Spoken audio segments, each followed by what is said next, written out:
Wala nang mabili sa farmers, so they're forced to import. But the NFA is not allowed to import, so it's the president and DA who will import.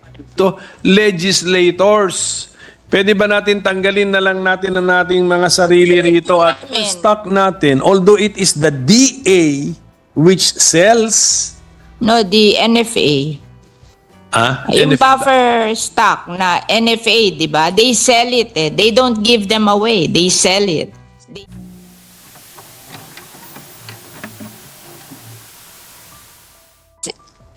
Wala nang mabili sa farmers, so they're forced to import. But the NFA is not allowed to import, so it's the president and DA who will import.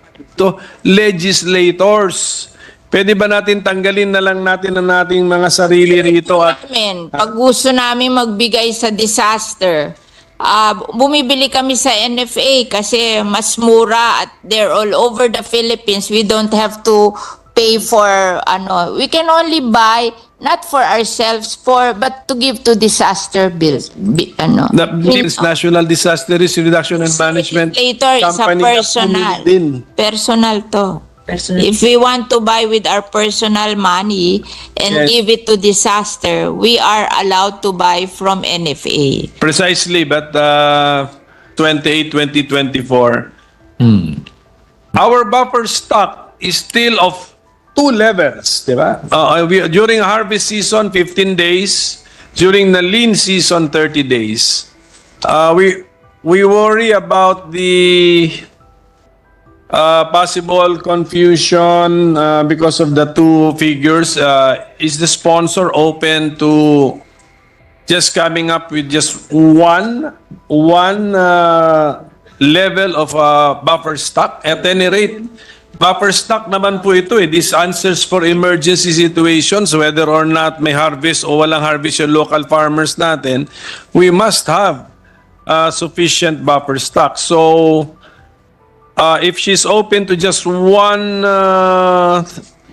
formula, this representation would be inclined to propose a 30-day buffer stock, Mr. President. We accept the amendment.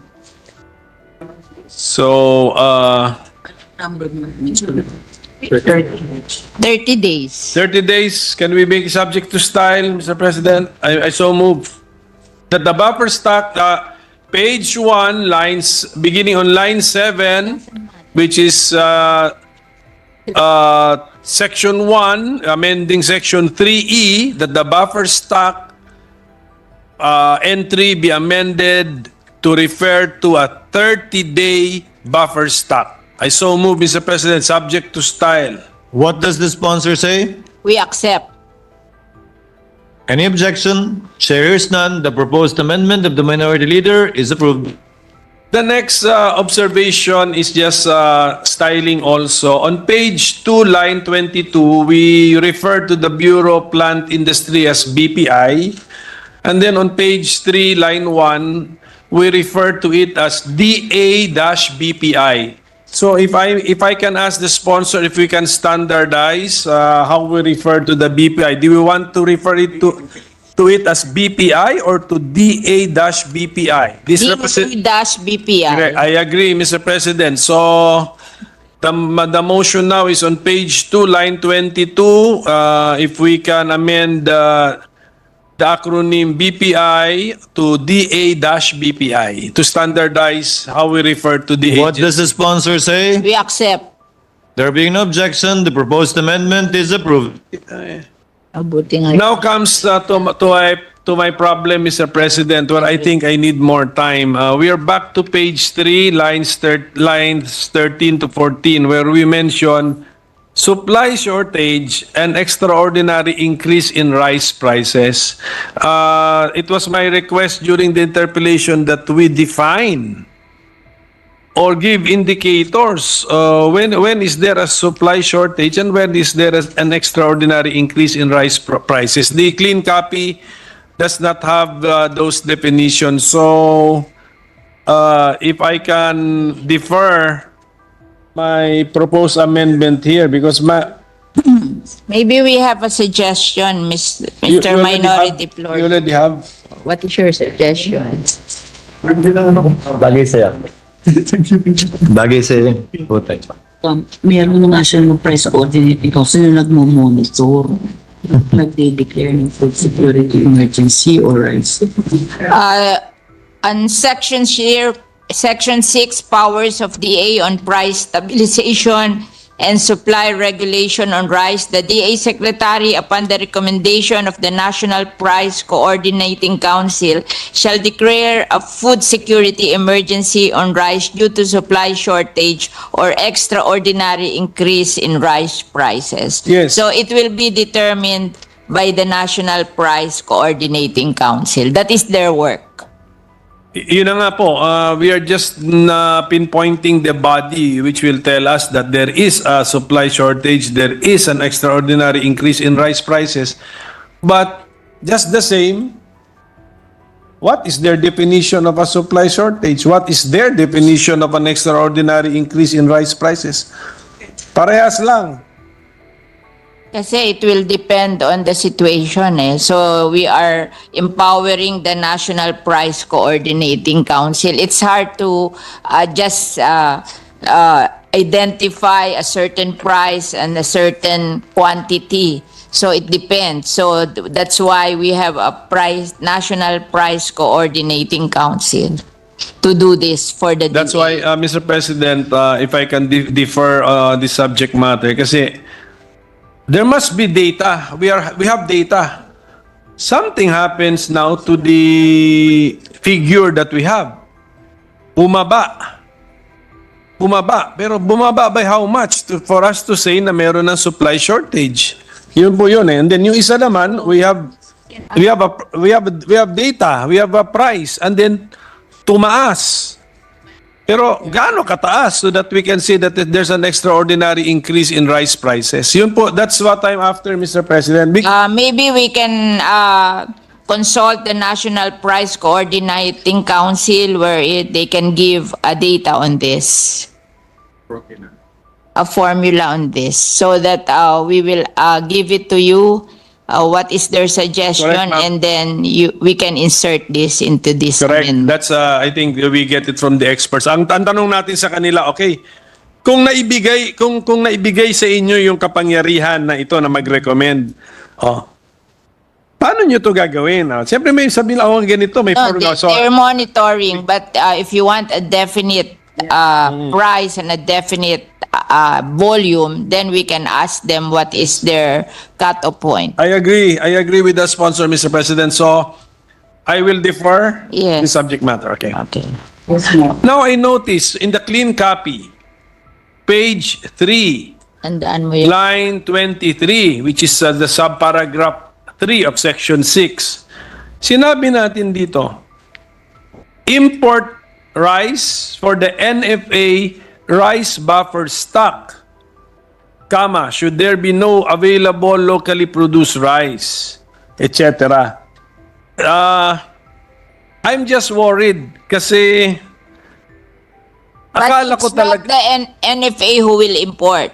It will be approved by the President and the DA, and the DA will import, not the NFA. The mandate of the NFA will just to buy from the local farmers. They are not allowed to import. Yes, that's not my concern actually, Mr. President. I'm looking at the rice buffer stock. Ang pagkakaintindi ko talaga, Di ba the rice- determine na natin ang rice buffer stock 1 month supply? correct. But Oo. ang alam ko talagang gusto natin is the rice buffer stock should come solely from locally produced rice. Rice, yes. Precisely. Yes, sir. And then that is also found, tignan nyo to sa tignan natin ito sa page 5, lines 18 to 19. Nakabanggit yan eh. Wala namang, they're not allowed to buy. Section 11, the new section 11 yan, I will read it. The NFA, maintenance and disposal of rice buffer stock. The NFA shall, in accordance with the rules, regulations, and procedures, maintain an optimal rice buffer stock to be sourced solely from local farmers. I think that captures now the rule. Now, I'm worried about this new power that we want to give to It's the not DA. for the NFA. It's for the President and DA. Yes, but it replenishes the rice buffer stock. No, it's not. It's Ang mabilis. wala nang mabili sa farmers, so they're forced to import. But the NFA is not allowed to import, so it's the President and DA who will import. Who will authorize the importation, and it's G to G, government to government with no tariff, to bring down the price of rice and to increase the supply of rice in the I Philippines. just have my worries here, Mr. President, na ito magiging loophole natin eh.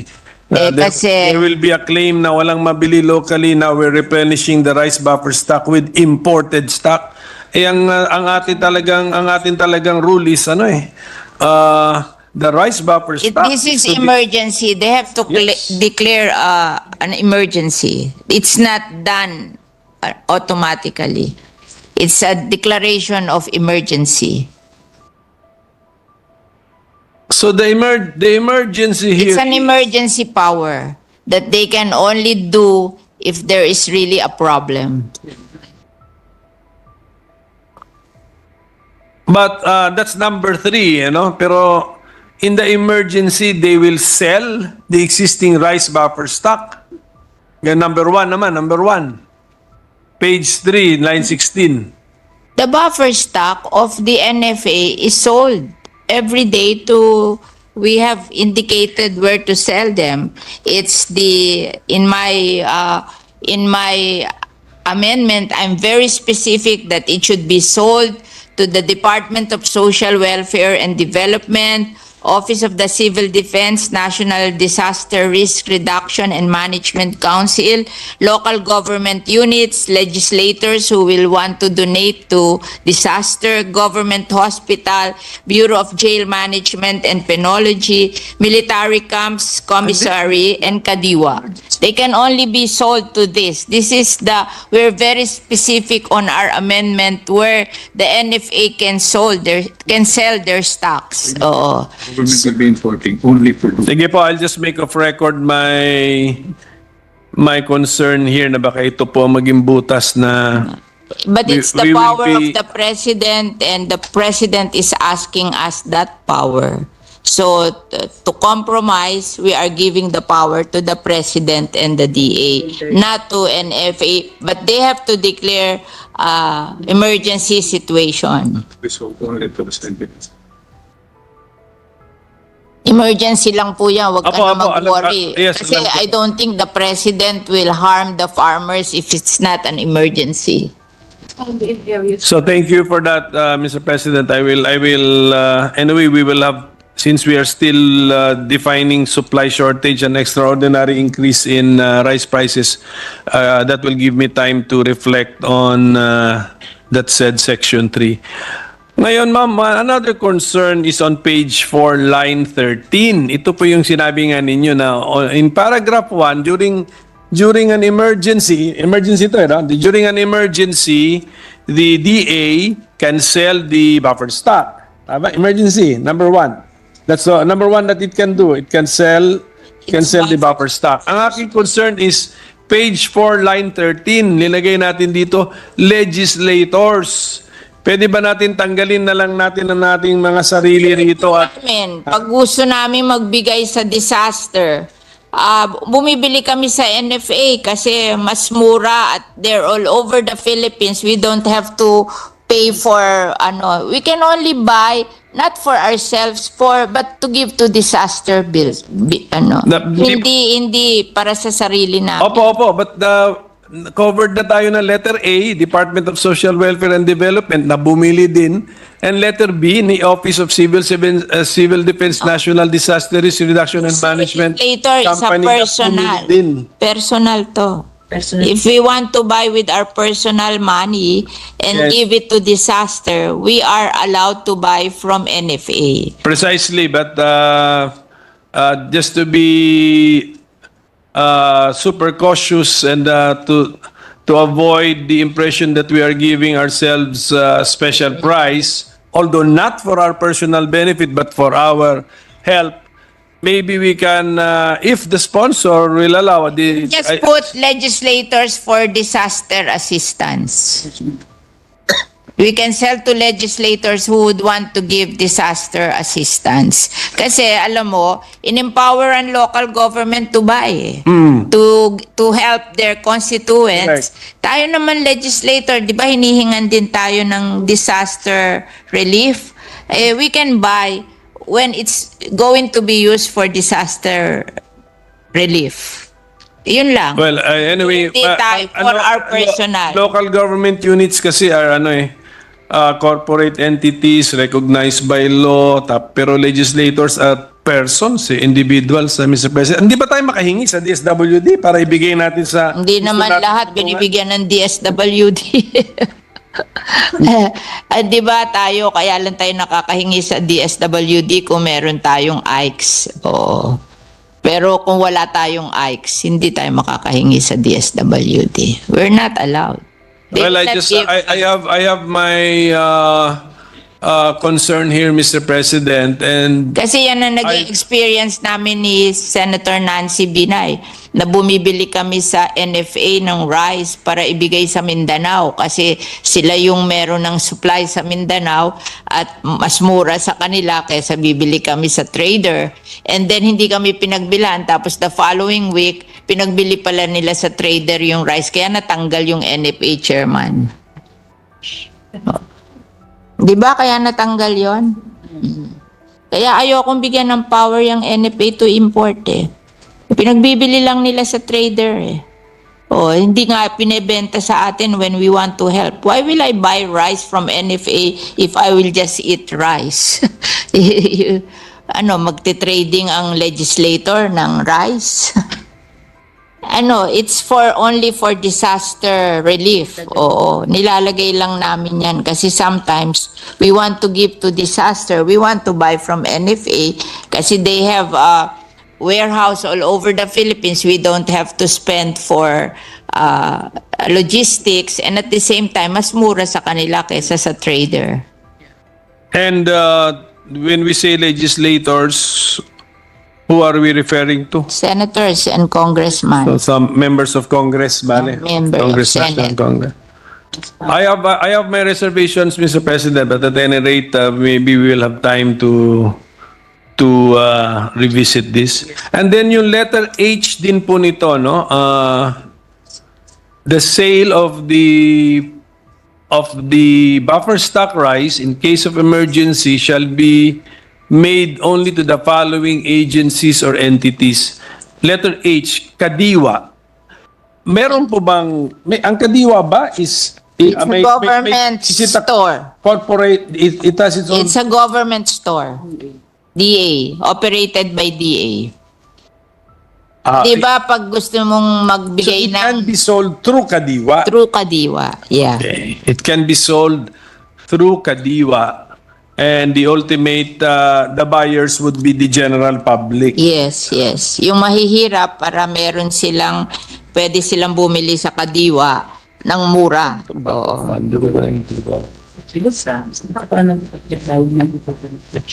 Operate nila yan pag nagmamahal ang bigas, mga Kadiwa stores. But yes, the meaning here is that the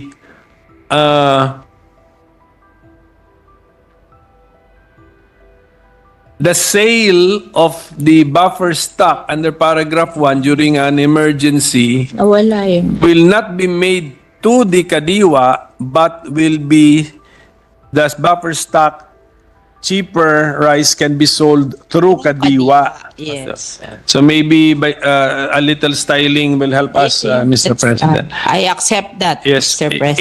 Ito pong proviso natin, provided further that the proceeds of the sale shall form part of the existing NFA buffer fund. Kasi every year po, binibigyan ng NFA ng 9 billion pesos to buy from the local farmers. Hindi na po nila binabalik yan sa government.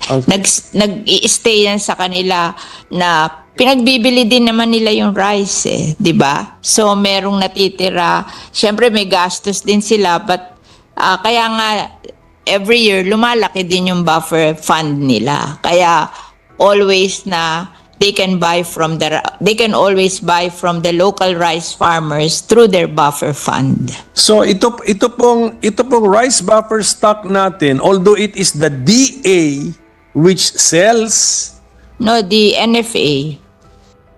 Yung buffer stock na NFA, di ba? They sell it eh. They don't give them away. They sell it.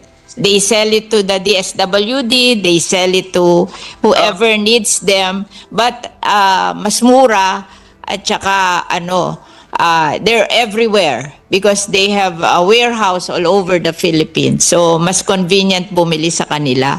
And mas mura kasi meron silang subsidy. Oo. Ma'am, Mr. President, ganito po pagkasulat natin on page 3, line 15. When such conditions occur, the DA may, number 1, sell existing... This is emergency. Yes, Iba yung emergency, iba yung buffer stock ng NFA. Yung buffer stock ng NFA, it's always there. Bumibili kasi yan sa local farmer. Yung emergency, yun lang ang DA. Pag nag-declare ng period of emergency na nawala yung supply at nagtaas ang presyo and they deem it necessary to import, then they import. No, they can also sell. Number 1. And then they sell. Yes, and what can they sell? They can sell the NFA buffer stock. That's your No, number 1. the NFA will sell their buffer stock. Yung DA na in-import niya can sell also, but hindi sila magkasama.